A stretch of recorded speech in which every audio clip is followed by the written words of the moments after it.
Right. Ito na po. Tuloy na mission.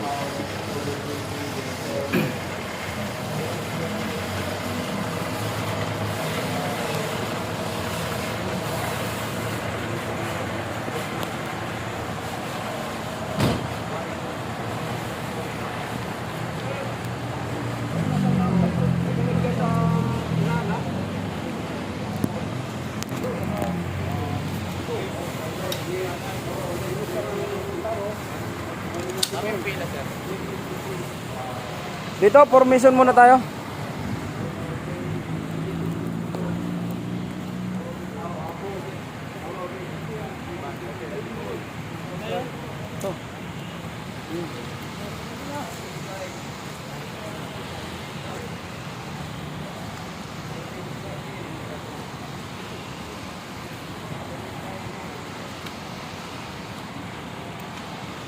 Okay, verify uli. Napansin natin pag naglo-load tayo ng magazine, sa magazine, para magazine. Pag naglo-load tayo, napansin natin hindi pantay-pantay.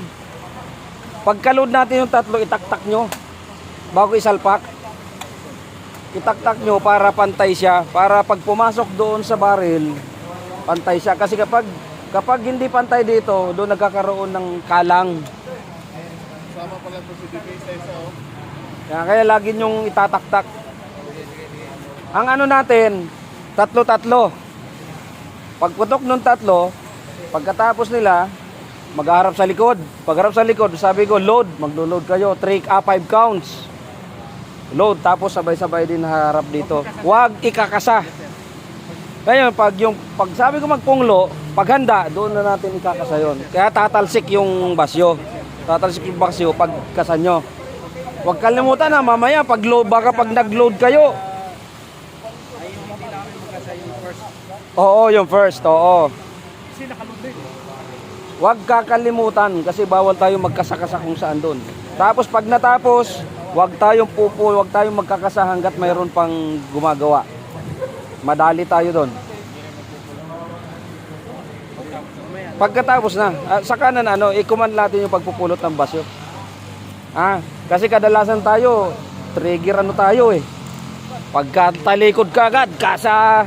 Oo, wag natin gawin ngayon. Thank you. Yun lang, para snappy tayo. Gusto natin, uuwi tayong may karangalan. Hindi yung may kachismisan at may negatibong comment. Kailangan lagi tayong positive comment.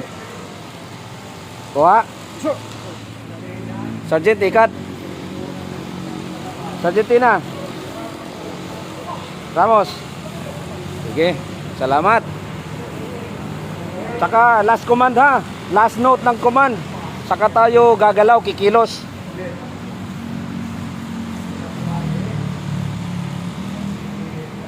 Hawakang maigi. Pag nagkasa kayo, huwag kayong hahawak dito. Dito. Yan, katulad yan, halika dito badas. Tulad yan. Sige, kunyari, kakasa mo. Nakakalang ang kamay dito. Huwag dito. Kasi pag hinila nyo yan, dudulas yan, sigurado. Yan, ganyan. Yung daliri, nakakalang dito. Yan, Kuha. Yan. Iwasan natin yung minsan na nangyari yung ganun. Yan. Okay.